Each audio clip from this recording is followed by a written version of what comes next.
Bismillahirrahmanirrahim. Assalamualaikum warahmatullahi wabarakatuh.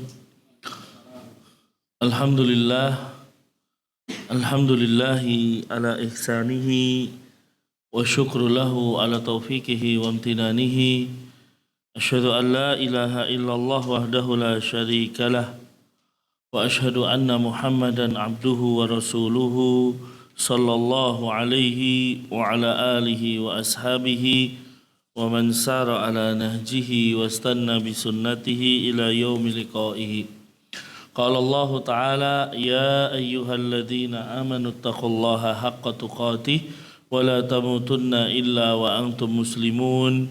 Ya ayyuhan nasu taqu rabbakumul ladzi khalaqakum min nafsin wahidah wa khalaqa minha zawjaha wa batha minhuma rijalan katsiran wa nisaa'a واتقوا الله الذي تساءلون به والأرحام إن الله كان عليكم رقيبا يا أيها الذين آمنوا اتقوا الله وقولوا قولا سديدا يصلح لكم أعمالكم ويغفر لكم ذنوبكم ومن يطع الله ورسوله فقد فاز فوزا عظيما أما بعد فإن أصدق الحديث كتاب الله وخير الهدى هدى محمد صلى الله عليه وسلم wa syarral umuri muhdatsatuha fa inna kulla muhdatsatin fid din bid'ah wa kulla bid'atin dhalalah wa kulla dhalalatin finnar. Ma'asyiral ikhwah rahimani Allah wa iyyakum ya kita senantiasa memuji Allah Subhanahu wa taala karena Allah Subhanahu wa taala memberikan kepada kita banyak sekali nikmat-nikmatnya. Ya, banyak sekali karunia-Nya kepada kita semua sehingga pada kesempatan malam hari ini kita termasuk hamba-hambanya yang diberikan kenikmatan bisa hadir di majelis ilmu, ya, diberikan kenikmatan bisa beribadah kepada Allah Subhanahu wa taala. Kemudian tentunya salawat beriring salam senantiasa kita haturkan kepada beliau Rasulullah Muhammad sallallahu alaihi wasallam, juga kepada keluarga beliau, para sahabatnya serta umatnya yang setia mengikuti beliau hingga akhir zaman. Hadirin yang dimuliakan oleh Allah Subhanahu wa taala, ya, kita melanjutkan pembahasan kitab hadis Arba'in, ya, namun sebelum memasuki hadis yang ke-19 kita menyelesaikan hadis yang ke-18, yaitu ungkapan Nabi sallallahu alaihi wasallam, wa khaliqin nas bi khuluqin hasan, dan bergaulah dengan manusia dengan akhlak yang baik. Ikhwah sekalian, kita sudah membahas bolak-balik tentang tentang permasalahan akhlak mulia, akhlak yang baik.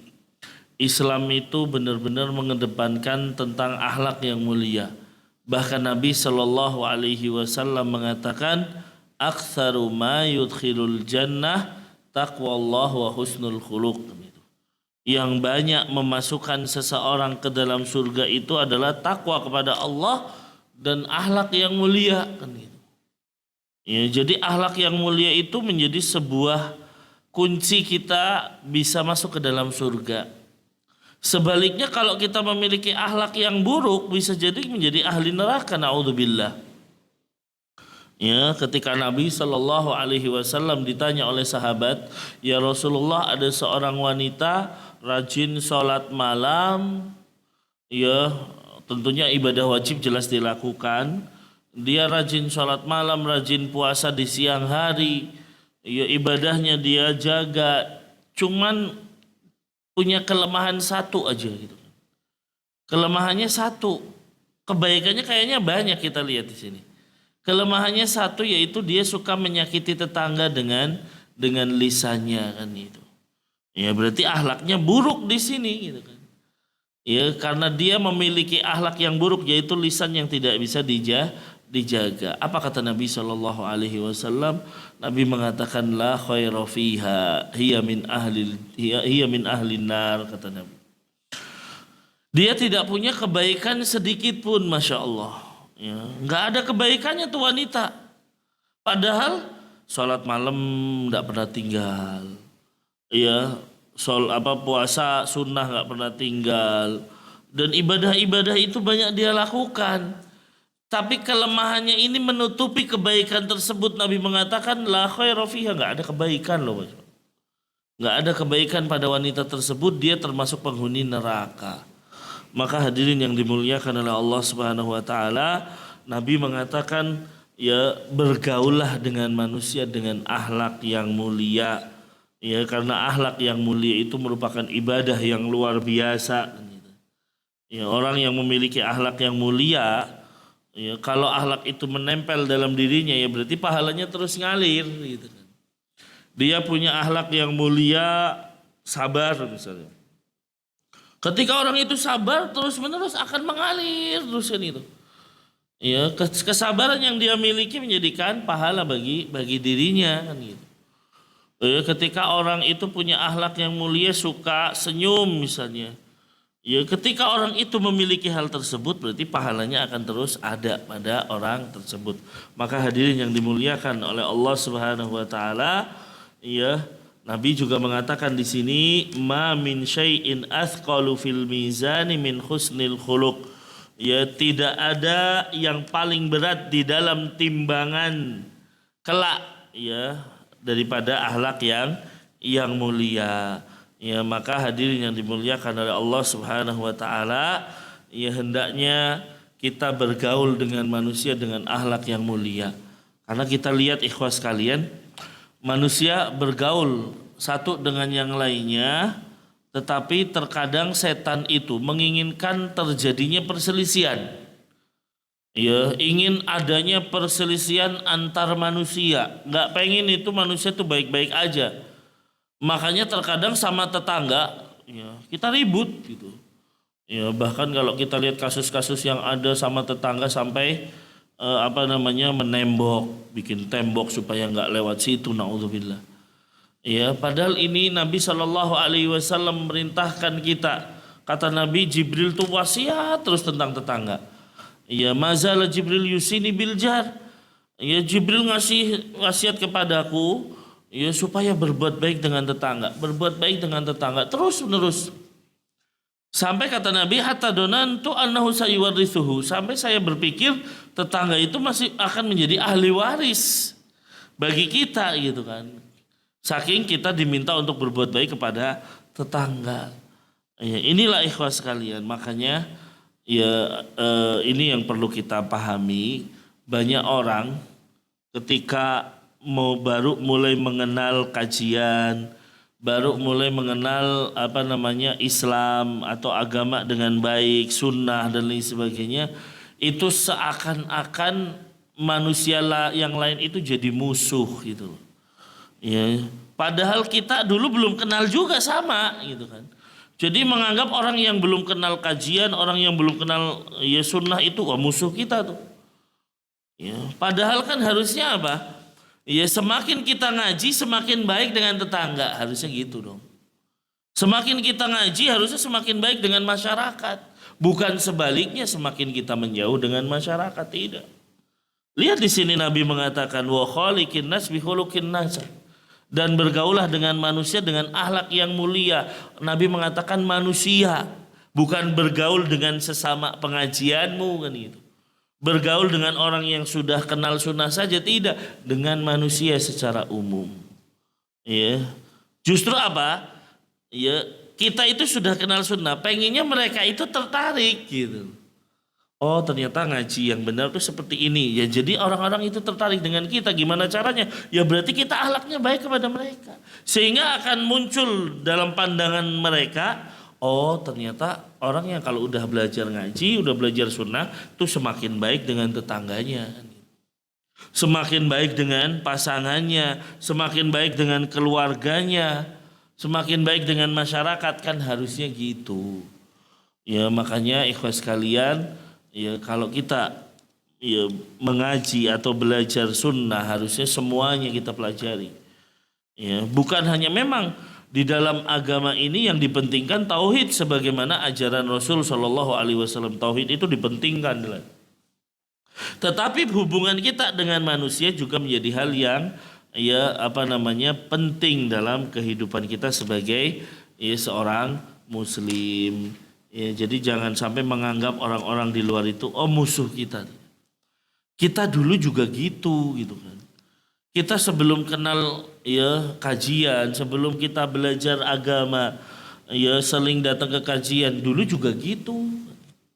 Ya, banyak orang misalnya menganggap orang ya bercadar, kok kayak gitu ya, ekstrim dan lain sebagainya.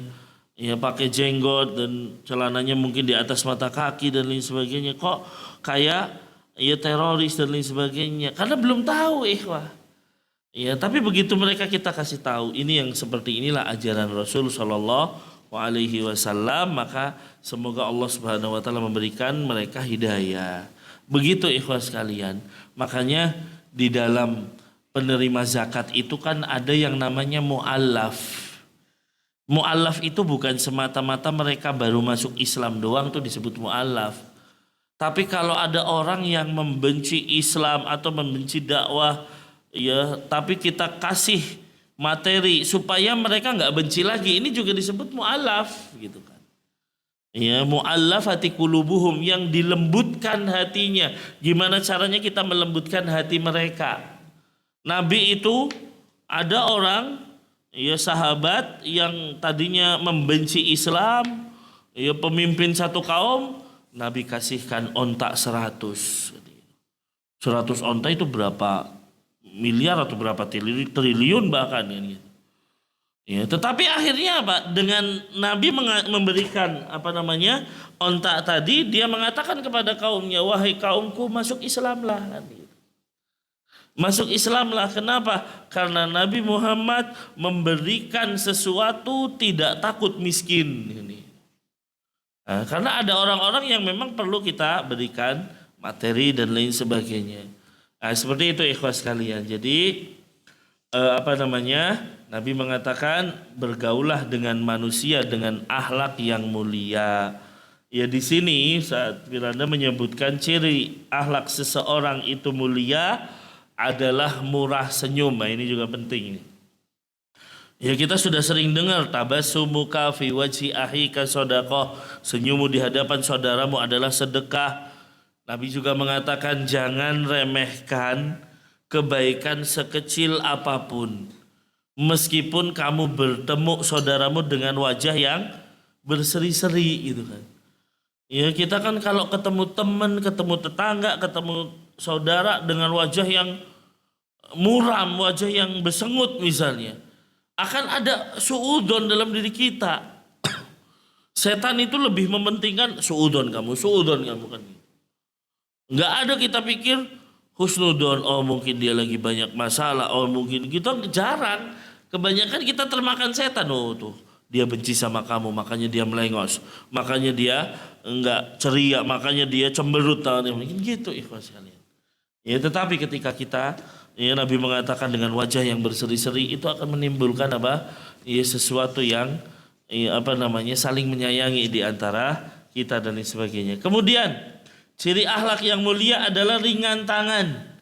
Ringan tangan di sini bukan berarti gampang memukul dan lain sebagainya, tapi tentunya gampang membantu.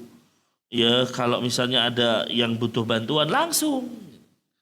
Ya, nggak mikir gimana ya dan lain sebagainya. Tidak, itu namanya ringan tangan. Nah, ini akhlak yang mulia namanya. Nabi Shallallahu Alaihi Wasallam ini, ya, kata Khadijah, yang paling mudah membantu orang.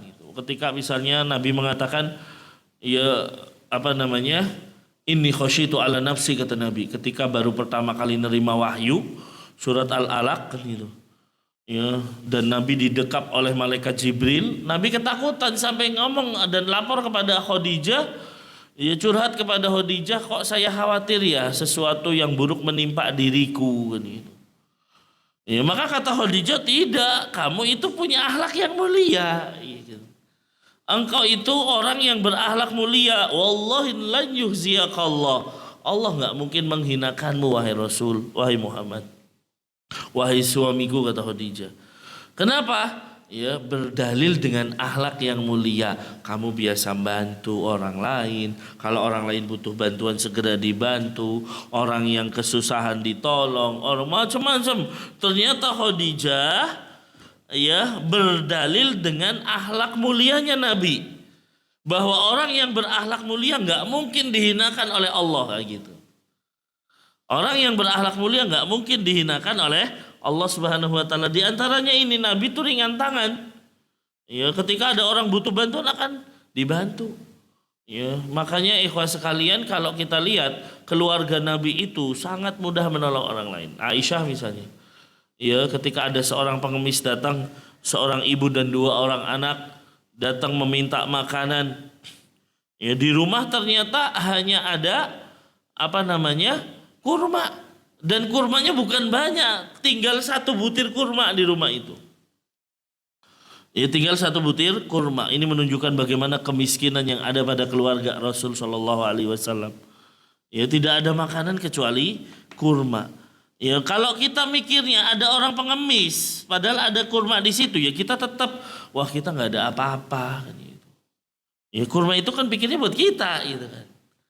Ya, tapi tidak dengan Aisyah, didikan Rasul Shallallahu Alaihi Wasallam. Ya, kurma itu, ya ini cuman ada 1 butir kurma, silahkan dikasihkan kepada pengemis tersebut. Kemudian ternyata dengan ibu tadi memotong kurmanya, dibagi 2 buat anaknya. Ibunya nggak makan apa-apa, masya Allah. Artinya di sini ikhwah sekalian, dengan mudahnya Aisyah membantu orang lain. Ya, terus bagaimana makannya dan minumnya Aisyah dan juga Rasulullah? Ya, cukup dengan air putih. Nah ini ikhwah sekalian, jadi Nabi punya akhlak yang mulia, keluarga Rasul juga punya akhlak yang mulia, yaitu ringan tangan. Kemudian ciri akhlak yang mulia adalah tidak mengganggu orang lain. Ya, tidak mengganggu orang lain. Nah, itu ikhwah sekalian. Jadi jangan suka kita ngisengin orang lain, mengganggu atau mendolimi orang lain bahkan. Ya, bahkan mendolimi orang lain adalah satu hal yang dilarang di dalam ini. Ya, Nabi mengatakan la darara wa la dirar. Jangan kalian mengganggu atau mendolimi diri sendiri atau mendolimi orang lain. Membahayakan diri sendiri atau membahayakan orang lain. Ini diatur dalam Islam ya. Karena bagian dari akhlak mulia itu adalah tidak mengganggu orang lain. Makanya membuli itu nggak boleh dalam Islam, jelas. Ya, KDRT ya jelas nggak boleh dalam Islam. Kekerasan dalam rumah tangga. Ya, kenapa? Ya ini bagian dari mengganggu orang lain, dan kita sudah tahu bahwa nanti di hari kiamat kezaliman akan dipertanggungjawabkan. Orang-orang itu akan ngantri di depan kita. Mengambil apa? Mengambil amal soleh kita kalau di dunia didolimi dan belum sempat dibayar. Ya, belum sempat dibayar. Orang yang pernah kita pukul, ya minta dia, sini bayar, kamu dulu pernah mukul saya.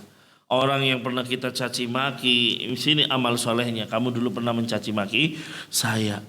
Ya, sampai orang itu sudah semua diberikan, ternyata masih banyak yang menuntut balas, diberikan apa? Dibalik amal buruknya mereka diberikan kepada kita, naudzubillah. Ya, amal buruknya diberikan kepada kita. Nah, ini kata Nabi SAW, orang yang rugi nih kayak gini, ikhwah. Orang yang bangkrut nih yang kayak gini. Kenapa kok bangkrut, ikhwah? Karena kata Nabi SAW, man ya'ti yaumal qiyamati bisolati wa siyami wa zakah. Mereka itu datang pada hari kiamat dengan pahala sholat, berarti sholatnya diterima, dengan pahala puasa, dengan pahala zakat. Ya, berarti mereka sudah punya amal soleh banyak nih, harusnya selamat kan. Tetapi ternyata ditunggu oleh orang-orang yang dizalimi, naudzubillah. Ya, menunggu orang-orang yang dizalimi oleh kita. Mereka menuntut pembayaran di akhirat, dan dibayarnya nggak mungkin pakai uang lagi. Bayarnya ya pakai amal soleh. Nah ini, begitu amal solehnya habis, bingung dia. Ya, diganti dengan amal buruk mereka, bangkrut sudah di akhirat.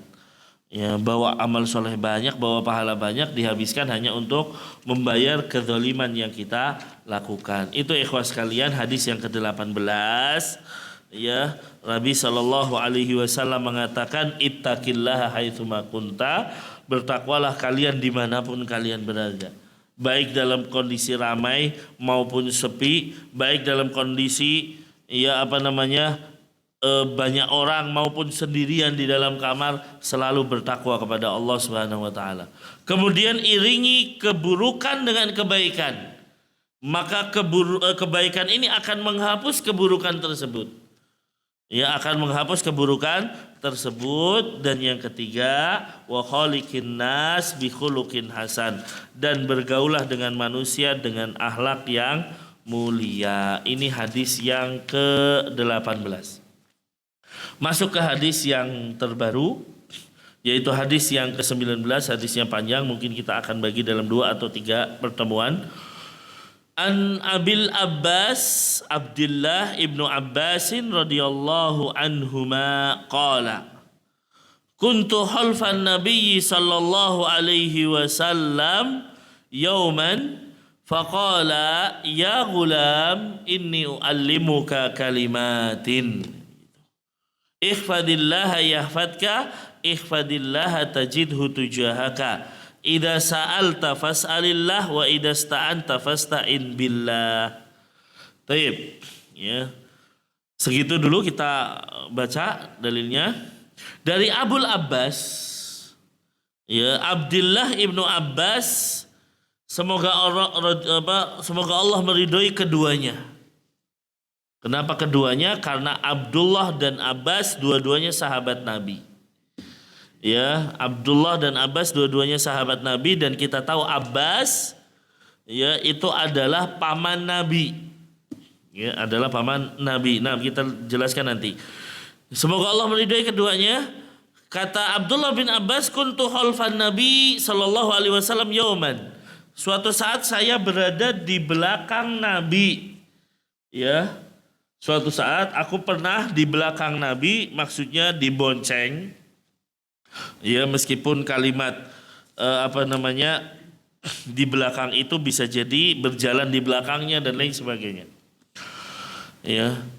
Kemudian pada suatu hari Nabi mengatakan, "Ya gulam, inni uallimuka kalimatin." Wahai anak kecil, ya. Wa gulam itu bisa diartikan anak, bisa diartikan pemuda, bisa diartikan remaja. Inni uallimuka kalimatin, aku ajarkan kepadamu beberapa kalimat, beberapa untaian kalimat. Masya Allah, ya, Nabi SAW memberikan pengajaran kepada Abdullah bin Abbas. Ihfadillaha yahfadka, jagalah Allah, niscaya Allah akan menjagamu. Ihfadillah tajidhu tujahaka, jagalah Allah, niscaya engkau akan mendapati Allah di hadapanmu. Idza sa'alta fas'alillah wa idza sta'anta fasta'in billah. Apabila kamu meminta, mintalah kepada Allah.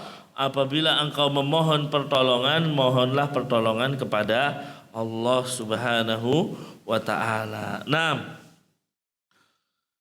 hadirin yang dimuliakan oleh Allah Subhanahu wa taala, mari kita kupas hadis ini. Dari Abul Abbas, ini kunyah ya Pak ya. Abul Abbas artinya kunyah atau biasanya zaman Rasul Shallallahu alaihi wasallam, dan ini merupakan satu sunnah yang boleh kita lakukan, yaitu memberi kunyah dengan, ya, entah itu nama orang atau mungkin anaknya atau mungkin dengan benda mati dan lain sebagainya. Seperti Ali dijuluki dengan Abu Turab gitu. Abu Turab itu artinya bapaknya tanah gitu. Ya, apakah anaknya Ali tanah? Tidak. Ali itu pernah tidur di Masjid Nabawi, ya, tapi beralaskan tanah tanpa tikar, sehingga begitu bangun, ya, tanah menempel semua di tubuhnya. Makanya Nabi mengatakan, kum ya Abu Turab, bangunlah wahai Abu Turab. Kan gitu. Nah, ini Abul Abbas, ya. Dan Nabi kunyahnya adalah Abul Qasim. Lakopnya adalah Abul Qasim. Ya, yang lain seperti Abu Hurairah. Ya, Abu Hurairah bukan berarti punya anak namanya Hurairah, tetapi ada kucing kecil yang senantiasa dibawa oleh Abu Hurairah. Nah, Abul Abbas, Abdullah ibnu Abbas, ya, Abdullah ibnu Abbas, yaitu Ya, berarti dua orang di sini sahabat Nabi, Abdullah dan Abbas. Abbas itu siapa? Abbas itu adalah paman Nabi Shallallahu Alaihi Wasallam. Ya, paman Nabi Shallallahu Alaihi Wasallam. Nah, ikhwas sekalian, paman Nabi itu terbagi menjadi 3 orang atau 3 golongan. Ada golongan yang ya tidak mau beriman dan membenci Nabi. Ya, ini paman Nabi yang pertama, yaitu golongan paman yang tidak mau beriman kepada Rasulullah, bahkan membenci dan menyakiti Rasulullah. Ya, siapa kira-kira ini, Pak? Abu siapa? Abu Lahab. Ya, Abu Lahab ini paman Nabi, Pak. Ya. Tapi Masya Allah, ketika Nabi berdakwah itu selalu Abu Lahab ada di belakangnya. Ya, di belakangnya ngapain? Ya, jadi kalau Rasul berdakwah nanti, jangan dengerin, itu ponakan saya gila gitu. Ya, jadi selalu ya ketika misalnya musim haji tiba, ya maka orang-orang pada datang kan ke Ka'bah. Nabi berdakwah, maka nanti belakangnya selalu ada Abu Lahab. Nauzubillah. Inilah bagaimana permusuhan Abu Lahab. Makanya Allah sampai menurunkan satu surat khusus dibaca sampai hari kiamat. Ya, dibaca sampai hari kiamat dengan kalimat tabbat yada abi lahabiu wa tab. Celaka kedua tangan Abu Lahab. Ya, jadi ini berarti kan doa dari seluruh manusia sampai hari kiamat. Celaka kedua tangannya Abu Lahab, terus dibacakan. Ya, padahal itu paman Nabi ini. Cuman nggak mau beriman kepada Rasul Shallallahu Alaihi Wasallam. Inilah buruknya Abu Lahab. Ya, istrinya pun ikut-ikutan gitu kan. Ya, Rasul kalau lewat satu jalan, ya beliau atau ini istrinya yang disebut Ummu Jamil kan gitu. Namanya Ummu Jamil tapi ya kelakuannya enggak jamil. Jamil itu indah, Pak. Tapi kelakuannya merusak. Ya, makanya Allah tidak mengatakan di dalam surat Al-Lahab tadi dengan kalimat wa Ummu Jamil, tidak. Tapi mengatakan wamra'atuhu, dan istrinya. Nah, sama aja nih, istrinya sama Abu Lahab sama. Ya, wamra'atuhu hammalatal hatab, yang selalu membawa kayu bakar dan lain sebagainya. Ya, karena selalu ya tempat yang dilalui Rasul dikasih duri, dikasih kotoran onta dan lain sebagainya. Intinya biar Rasul tuh nggak nyaman ketika berjalan. Ya, maka Allah berikan surat tersebut. Ya, ini paman Nabi yang tidak mau beriman, tapi membenci bahkan menyakiti Rasul Shallallahu Alaihi Wasallam. Kira-kira selamat nggak nanti di akhirat? Ya tidak. Ya, dia akan dimasukkan ke dalam neraka jahanam. Naudzubillah. Ya, selama-lamanya. Meskipun itu paman Nabi. Nah ini, ya meskipun itu paman Nabi. Yang kedua, paman Nabi yang dia tidak mau beriman kepada Rasulullah tapi nggak membenci Rasul, bahkan membela Rasul. Siapa ini kira-kira ikhwah? Ya, siapa ini? Abu Thalib. Abu Thalib. Ya, Abu Thalib ini paman Nabi, ya, yang mana setelah ditinggal oleh kakeknya yaitu Abdul Muthalib, maka ya dipindahkan kepada Abu Thalib. Padahal Abu Thalib ini miskin jelas.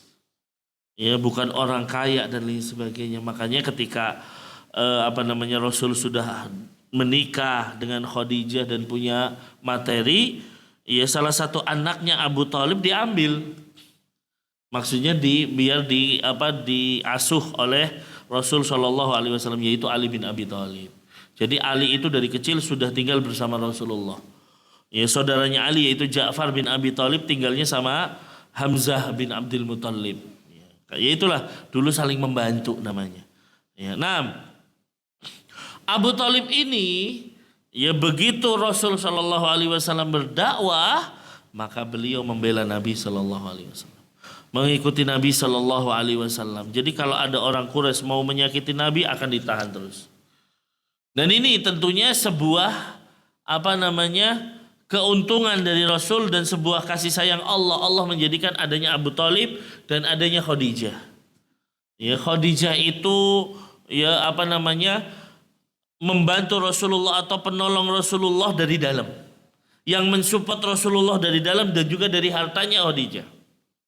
Sedangkan di luar ada Abu Thalib, maka Rasulullah dakwah dengan tenang. Ya, makanya ketika Abu Thalib dan Khadijah meninggal itu menjadi tahun kesedihan bagi Rasul Shallallahu Alaihi Wasallam. Nah, ikhwas sekalian. Jadi Abu Thalib benar-benar membela Rasul Shallallahu Alaihi Wasallam. Ketika Rasul mau dibunuh, beliau yang akan bela. Ya, bagaimanapun kondisi Rasulullah selalu akan dijaga oleh Abu Thalib. Cuman ikhwas sekalian, ternyata meninggalnya dalam kondisi tidak mau beriman. Padahal Abu Thalib mengakui agamanya Muhammad, agamanya ponakannya ini, agama yang benar. Dalam sebuah syair beliau mengatakan ya bahwasanya agama yang paling benar atau agama yang dibawa oleh Muhammad min khairi adyanil bariyati dinan.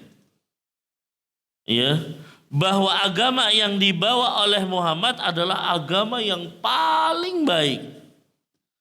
Ya, agama yang benar gitu kan. Cuman apa? Laulal malamah au hadara mathabbatin lawajadtu bidzalik bidzaka samhan mubina, kata Abu Thalib, kalau bukan karena kedudukanku di mata orang Quraisy, kalau bukan karena celaan orang-orang Quraisy, saya sudah mengikuti ajaran Rasul sallallahu alaihi wasallam. Ya, tapi enggak mau. Makanya begitu Abu Thalib dalam kondisi mau meninggal sakaratul maut, datang Rasulullah ya menjenguk Abu Thalib, tapi di sampingnya sudah ada orang Quraisy, orang kafir. Ya, teman dekatnya Abu Thalib. Ya. Apa kata Rasul? Rasul berkata kepada Abu Thalib dalam kondisi mau meninggal, wahai pamanku, ucapkan la ilaha illallah. Kalimat ini kalau diucapkan bisa jadi saya akan ada hujah di hadapan Allah. Jadi nanti apa? Ketika Allah Subhanahu wa taala mau masukkan kamu ke dalam neraka, saya punya hujah. Oh, dia sudah mengucapin la ilaha illallah. Ya, kata Nabi, ucapkan sekali aja la ilaha illallah sehingga bisa menjadi hujah di hadapan Allah. Kalimatur hujah uhajjulaka biha indallah. Tapi sampingnya teman dekatnya Abu Thalib yang orang kafir mengatakan, kamu benci agamanya Abdul Muthalib, masa kamu mau keluar dari agamanya Abdul Muthalib? Ya Allah, inilah ya buruknya pertemanan kayak gini. Ya pengen diselamatkan sama Rasulullah. Kalau seandainya Abu Thalib mengucapin la ilaha illallah mungkin selamat. Ya Rasul ngulangin lagi, tolong ucapin la ilaha illallah. Sampingnya ngulangin lagi, emang kamu benci agamanya Abdul Muthalib, kamu pengen keluar dari agamanya Abdul Muthalib kan gitu. Ya, akhirnya apa? Dalam kondisi demikian dia meninggal tidak mau mengucapkan la ilaha illallah. Ya, dan meninggal dalam kondisi kafir. Ya, sehingga apa? Ya, beliau tetap meskipun sudah jasanya tuh besar buat Rasulullah loh. Jasanya sangat besar buat Nabi Muhammad Shallallahu Alaihi Wasallam, ya. Tetapi apa? Ya, kalau kita mungkin berpikir ya secara ya pendek pikiran kita, kok nggak adil ya? Dia sudah bela Rasulullah kok masuk neraka gitu kan? Ya, tapi inilah yang menunjukkan hidayah itu di tangan Allah Subhanahu Wa Taala, bukan di tangan Rasulullah. Ya, makanya apa? Allah langsung menurunkan innaka la tahdi man ahbabta walakinallaha yahdi man yasha. Muhammad, kamu itu tidak akan bisa memberi hidayah orang yang kamu cintai. Tapi Allah lah yang memberi hidayah. Ya, makanya tidak semua orang akan dapat hidayah. Ya, meskipun itu adalah keluarga Rasul. Nah, ini yang harus dipahami ikhwas sekalian. Banyak orang berpikir kalau dia keturunan Rasul selamat pasti. Oh, nggak bisa. Nabi bahkan pernah berkata kepada ya paman Nabi, wahai Abbas bin Abdul Muthalib, wahai Sofia binti Abdul Muthalib. Nabi juga berkata kepada Fatimah, wahai Fatimah binti Muhammad, silahkan kalian minta di dunia apapun, karena nanti di akhirat saya tidak bisa menolong kalian. Itu kata Nabi loh. Ya, bagaimana ada orang-orang dan banyak orang yang tertipu. Oh, ini keluarga Nabi, pasti selamat. Lah kalau dia pelakuannya tidak seperti Rasul, yang diajarkan bukan seperti Rasulullah, bagaimana bisa selamat? Ya jadi Nabi mengatakan man bata'a bihi nasabu lam yusyri' bihi nasabu kan itu. Man bata'a bihi amalu, siapa yang amalnya lambat, Pak, dia kurang beramal, tidak bisa dipercepat dengan nasab gitu. Oh, ini nasabnya Rasulullah pasti masuk surga. Ya lihat dulu kondisinya. Ya, apakah dia sesuai ajaran Rasul Shallallahu Alaihi Wasallam atau tidak? Nah ini. Ya maka kita ya tentunya jangan tertipu dengan hal tersebut. Ya, karena keturunan itu tidak akan menyelamatkan seseorang. Coba kalau kita lihat para nabi, ada yang anaknya masuk neraka, nggak bisa diselamatkan oleh bapaknya. Ya, contohnya siapa? Qabil misalnya berhasil membunuh Habil, naudzubillah. Setiap pembunuhan yang ada, Qabil dapat ya getahnya karena dia yang mengajarkan pembunuhan pertama kali. Maka dia min ahlin nar. Ya anaknya Nabi Nuh nggak selamat tuh dari banjir besar, nggak mau ikut Nabi Nuh, ya udah dia dalam kondisi berarti tidak selamat. Apakah ayahnya bisa nyelamatin? Oh nggak bisa. Ya tidak bisa. Demikian pula dengan Rasul Shallallahu Alaihi Wasallam. Ya tidak bisa menyelamatkan ya pamannya. Ada nabi-nabi yang tidak bisa menyelamatkan istrinya. Nabi Lut ya nggak bisa nyelamatin istrinya. Padahal itu istri Nabi, loh bayangkan. Istri Nabi tapi tetap kena adab dari Allah Subhanahu wa taala. Maka hadirin yang dimuliakan oleh Allah Subhanahu wa taala, ini ya paman Nabi yang kedua, yaitu paman Nabi yang tidak beriman. Tetapi apa? Ya dia membela Nabi. Nabi pernah ditanya oleh Abbas, "Ya Rasulullah, apakah berguna pembelaan Abu Thalib pada saat masih hidup sekarang di akhirat?" Ya kata Nabi, iya berguna. Ya saya bisa menolongnya. Tetapi pertolonganku apa? Dia itu awalnya dari neraka yang paling dalam, di keraknya penghuni neraka. Ya kemudian dengan syafaatku, ya dia ditolong, kemudian pindah ke neraka yang paling atas. Ya jadi neraka yang paling rendah. Kemudian apa? Hukumannya paling ringan, yaitu dia memakai sendalnya penghuni neraka, otaknya mendidih. Itu hukuman paling ringan. Itu disebabkan karena apa? Syafaat Rasul Shallallahu Alaihi Wasallam. Hadirin yang dimuliakan oleh Allah Subhanahu Wa Taala. Tetapi syafaat Rasul ini tidak bisa menyelamatkan dia dari neraka. Artinya dia tetap di neraka meskipun dapat adab yang paling ringan. Ya, yang paling ringan. Karena ya kalau orang sudah orang kafir atau orang musyrik, dia nggak bakal bisa masuk surga. Makanya tadi Nabi pengennya dia ngucapin satu kali aja la ilaha illallah, mungkin akan masuk surga Abu Thalib, tapi nggak mau. Ya sehingga Nabi tidak bisa menyelamatkan penghuni neraka yang sudah diponis sebagai penghuni neraka abadi, dimasukkan ke surga, nggak bisa oleh Nabi. Ya maka bisa menolongnya hanya meringankan azabnya. Ya meringankan azabnya. Taib. Ini paman Nabi. Paman Nabi yang ketiga adalah paman Nabi yang beriman dan membela Nabi Shallallahu Alaihi Wasallam. Ada dua, yaitu Hamzah bin Abdul Muthalib dan Abbas bin Abdul Muthalib. Ini paman Nabi yang beriman, bahkan membela Islam. Kita tahu Hamzah bin Abdul Muthalib ya ini membela Rasul Shallallahu Alaihi Wasallam. Ya, suatu ketika Rasul disakiti oleh orang-orang Quraisy, datang Hamzah bin Abdul Muthalib langsung memukul orang yang menyakiti Rasul Shallallahu Alaihi Wasallam. Ya, dan mengatakan, kenapa kamu pukul? Padahal saya berada di dalam agamanya. Ya, jadi Hamzah tadinya belum masuk Islam, cuma dengan keberadaan itu tiba-tiba dia nyeletuk, kenapa kamu pukul dia? Saya berada di dalam agamanya. Ya maka Hamzah masuk Islam. Naam ikhlas kalian. Jadi itu dua paman Nabi yang beriman dan membela Rasul Shallallahu Alaihi Wasallam. Tetapi tentunya ya kesedihan mendalam dari Rasulullah ketika Hamzah meninggal. Ya yaitu di perang Uhud disebutkan yang membunuh Hamzah adalah Wahsy namanya Pak, dengan tombaknya. Taib. Ini ikhlas kalian terkait paman Nabi, karena kita bicara tentang Abdullah bin Abbas. Ya, Abdullah bin Abbas yang mana dia adalah keponakan Rasul Shallallahu Alaihi Wasallam dan lain sebagainya. Taib. Nah di sini kata Abdullah bin Abbas, kuntu khalfan Nabi Shallallahu Alaihi Wasallam. Suatu ketika aku di belakang Rasul, bonceng kan gitu. Nah tidak disebutkan kendaraannya apa gitu kan. Apakah pakai kuda atau onta, yang penting ada di belakang kan gitu.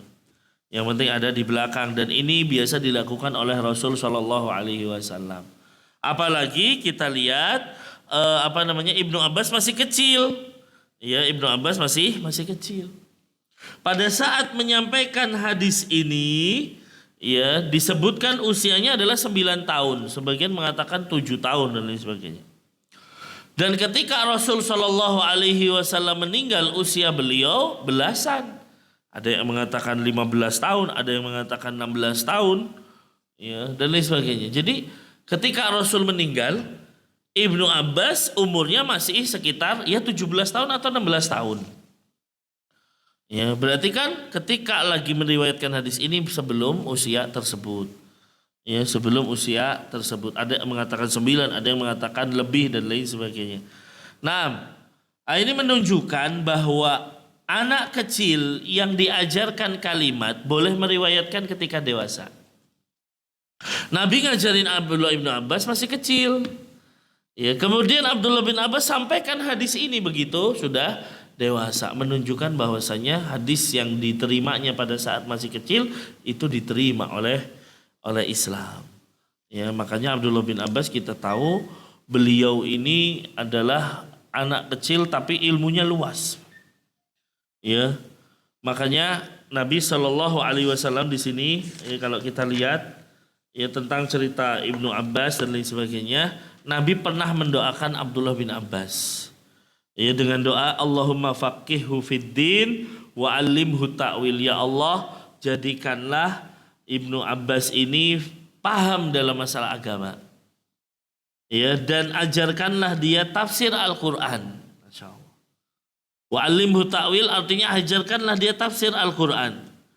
Ya, makanya hadirin yang dimuliakan oleh Allah Subhanahu wa taala disebutkan ya hampir seluruh ayat di dalam Al-Qur'an ditafsirkan oleh Ibnu Abbas. Ini berkat doanya siapa? Nabi Shallallahu Alaihi Wasallam. Nabi mengatakan, ya Allah, jadikan Ibnu Abbas ini paham agama, ya dan paham tentang tafsir Al-Qur'an. Ya makanya tadi ya, setiap ayat-ayat Al-Qur'an pasti ada tafsirnya Abdullah bin Abbas. Ya ada tafsirnya Abdullah bin Abbas, baik yang bersanad maupun yang tidak dan lain sebagainya. Nah ini menunjukkan bagaimana ya ikhwah sekalian, bahwa para sahabat itu juga menafsirkan Al-Qur'an gitu. Makanya ikhwah sekalian, kalau kita mengatakan saya dasarnya dalam beragama adalah Al-Qur'an dan Sunnah, ya ini jelas betul. Karena Nabi mengatakan tidaklah aku tinggalkan kepada kalian dua hal yang kalau kalian berpegang teguh dengan keduanya pasti tidak akan sesat, yaitu Al-Qur'an dan Sunnah. Ya maka ini benar. Tetapi ikhwah, kalau kita lihat kebanyakan kelompok ya semuanya mengatakan dasar kamu apa? Oh Al-Qur'an Sunnah. Dasar kamu apa? Al-Qur'an Sunnah. Mungkin kepada kelompok-kelompok sesat misalnya Pak, ketika ditanya apa dasarmu? Al-Qur'an dan Sunnah. Nah apa sih yang membedakan antara kita dengan mereka gitu kan? Yang membedakan adalah dalam hal menafsirkan Al-Qur'an dan Sunnah, memahami Al-Qur'an dan Sunnah.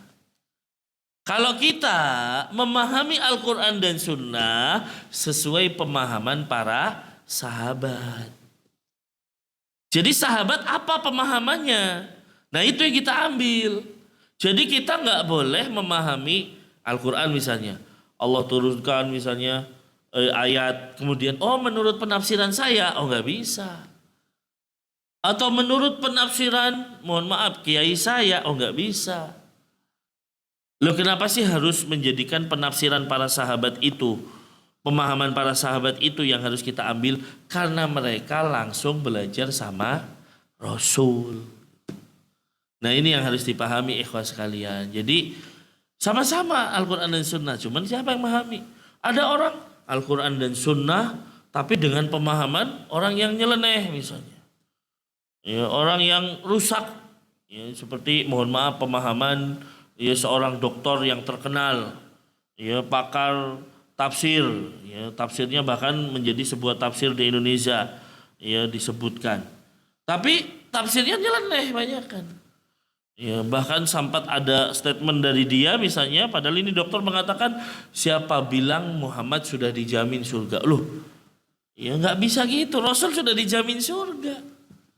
Ya, tetapi dengan tafsirnya dia, tafsir yang rusak mengatakan Muhammad belum dijamin surga. Na'udzubillah, tsumma na'udzubillah. Nah ini hadirin yang dimuliakan oleh Allah Subhanahu wa taala. Jadi kalau kita mau memahami Al-Qur'an dan hadis Nabi, ya usahakan adalah dengan pemahaman sahabat. Maka kita lihat Abdullah bin Abbas itu setiap ayat Al-Qur'an ada tafsirnya beliau. Berarti kita memahami, oh apa sih tafsir ini? Kita lihat tafsirnya Ibnu Abbas.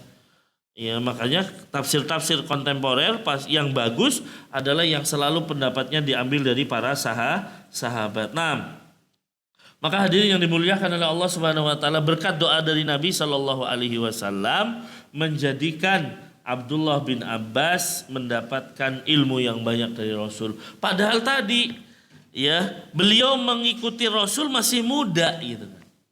Ya bukan yang tua itu kan. Mengikuti Rasul Shallallahu alaihi wasallam ya umurnya baru 9 tahun. Ya meninggal aja masih belasan tahun. Tapi ya itu berkat doa dari Rasul Shallallahu alaihi wasallam. Kemudian hadirin yang dimuliakan oleh Allah, ya, bagaimana Umar bin Khattab juga sering menjadikan Abdullah bin Abbas sebagai rujukan. Ya, jadi kadang apa pendapatmu tentang ini wahai Abdullah bin Abbas? Padahal beliau masih muda. Jadi kadang kalau di masa Umar bin Khattab, kalau ada permasalahan mereka itu berdiskusi, maka selalu ada Abdullah bin Abbas di situ. Selalu ada Abdullah bin Abbas di situ. Nah, ini menunjukkan bagaimana keilmuan yang dimiliki oleh Abdullah ibnu Abbas. Nah, kata Abdullah bin Abbas, saya suatu ketika membonceng Nabi. Ya, membonceng Rasul Shallallahu alaihi wasallam. Nah, ini menunjukkan Rasul itu dekat dengan sahabat.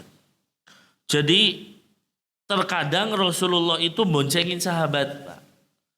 Ya, makanya di sini dikatakan ya bahwa hampir ada sekitar 30 sahabat Nabi yang dibonceng oleh Rasulullah.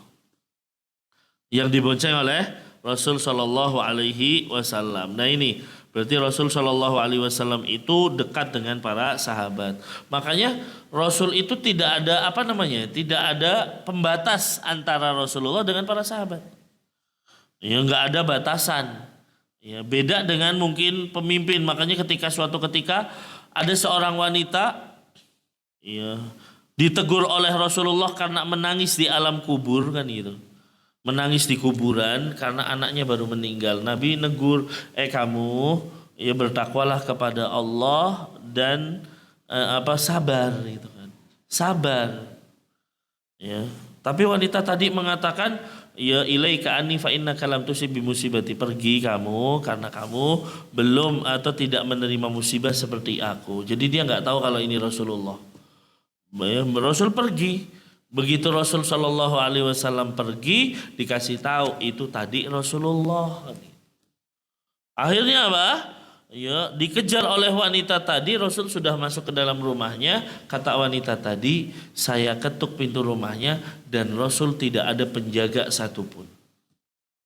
Artinya rumah Rasulullah itu nggak ada penjaga. Padahal beliau pemimpin. Beliau adalah ya pemimpin kaum muslimin. Ya, tetapi rumahnya tidak ada penjaga. Artinya para sahabat Nabi atau mungkin orang-orang pengen berkonsultasi selalu bisa dengan mudahnya bertemu Rasulullah Shallallahu alaihi wasallam. Nah,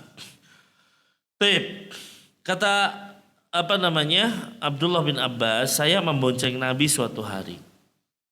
Nah, Kalimat pertama Nabi mengatakan, ya gulam inni uallimuka kalimatin. Wahai anak kecil, ya saya akan ajarkan kepadamu beberapa untaian kalimat gitu. Ya, jadi Nabi ingin ngajarin Abdullah bin Abbas, nih masih kecil. Saya ajarin kamu beberapa untaian kalimat. Ya. Ini disampaikan oleh Nabi Shallallahu Alaihi Wasallam supaya apa? Supaya ya apa namanya Abdullah bin Abbas ini loh, kamu mau saya ajarin beberapa kalimat. Ya tolong perhatikan. Ya apa saja kalimat tersebut? Ya kita baca satu saja. Nanti insya Allah lanjutkannya di pekan depan. Yaitu ihfadillah yahfadka. Jagalah Allah, niscaya Allah akan menjagamu. Nah, ini kalimat pertama. Ya, jadi jagalah Allah, niscaya Allah akan menjagamu. Nah, hadirin yang dimuliakan oleh Allah Subhanahu wa taala. Hadis ini ya, hadis yang masyhur dan ini merupakan sebuah kaedah di dalam Islam. Di dalam Islam ada kaedah namanya al-jaza'u min jinsil amal gitu. Ya, al-jaza'u min jinsil amal, balasan sesuai dengan perbuatan. Ya, balasan sesuai dengan perbuatan. Ini kaedah yang masyhur di dalam Islam, bahwa Islam itu memberi balasan sesuai dengan amalan kita. Ya, nah di sini kalau kamu menjaga Allah, ya Allah jaga kamu. Allah akan menjaga kamu. Ya, jadi ini kaedah. Ya, kaedah yaitu bahwa balasan sesuai amalan. Makanya di sini kalau kita lihat banyak sekali contoh-contoh penerapan kaedah ini kan itu. Ya, kalau misalnya di sini dikatakan intansurullah yang surkum. Kalau kamu menolong Allah, ya atau menolong agama Allah, Allah pasti nolong kamu. Allah pasti nolong kamu. Atau misalnya ayat yang lain, fadkuruni azkurkum. Kalau kamu ingat kepadaku, ya aku ingat kamu gitu loh. Ya, dalam ayat yang lain, nasullah fanasiyahum. Mereka melupakan Allah, ya Allah melupakan mereka. Nah, ini kaidah al-jaza'u min jinsil amal. Balasan sesuai amalan. Ya, maka di sini pun demikian. Kalau kamu menjaga Allah, maka Allah akan menjagamu. Ya, apa maksud dari menjaga Allah? Kita tentunya Allah adalah Tuhan kita. Ya, nggak perlu dijaga. Tapi maksud di sini menjaga Allah adalah menjaga syariat-syariat Allah, menjaga batasan-batasan Allah. Ya, menjaga Allah maksudnya adalah menjalankan perintahnya dan menjauhi larangan-larangan Allah Subhanahu wa taala. Ini makna dari ikhfadillah.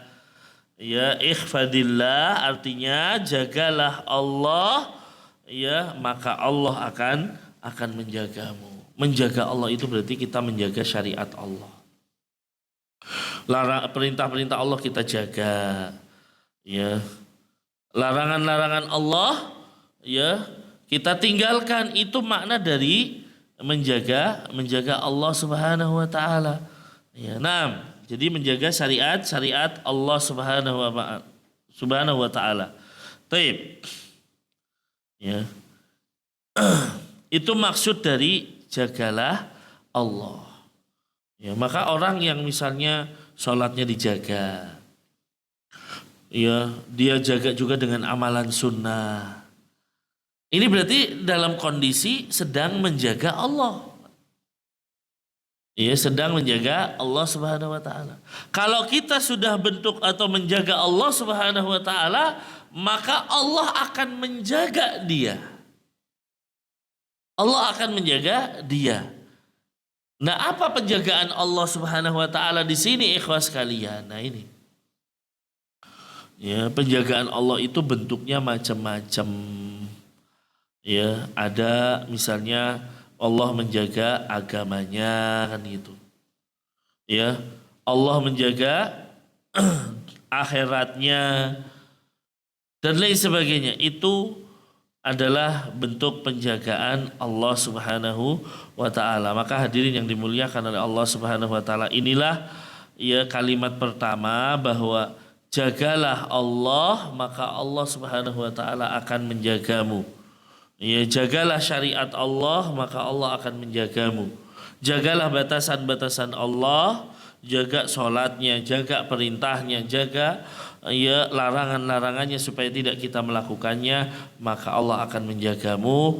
Apa maksud dari Allah ya? apa yang dimaksud dengan yahfadka, Allah menjagamu? Insya Allah itu akan kita bahas di pertemuan-pertemuan yang akan datang. Namun secara garis besar penjagaan Allah itu menjaga dunia kita dan menjaga akhirat kita. Itu secara garis besar, tetapi insya Allah kita akan sampaikan di kesempatan yang akan datang. Wallahu a'lam bishawab. Insya Allah pertanyaannya di pending dulu karena sudah jam 9. Ya, yang punya pertanyaan mungkin bisa disimpan, kita tanya jawab di pertemuan yang akan datang. Ini saja mungkin yang bisa saya sampaikan. Kebenaran itu mutlak milik Allah Subhanahu wa taala, sedangkan kekeliruan murni karena lemahnya ilmu yang kami miliki. Mohon dibukakan pintu maaf yang sebesar-besarnya. Allahumma alimna ma yanfa'una wanfa'na bima 'allamtana wa zidna ilman ya rabbal alamin. Subhanakallahumma wa bihamdika asyhadu an la ilaha illa anta astaghfiruka wa atubu ilaik. Selanjutnya saya serahkan kepada pembawa acara. Assalamualaikum warahmatullahi wabarakatuh.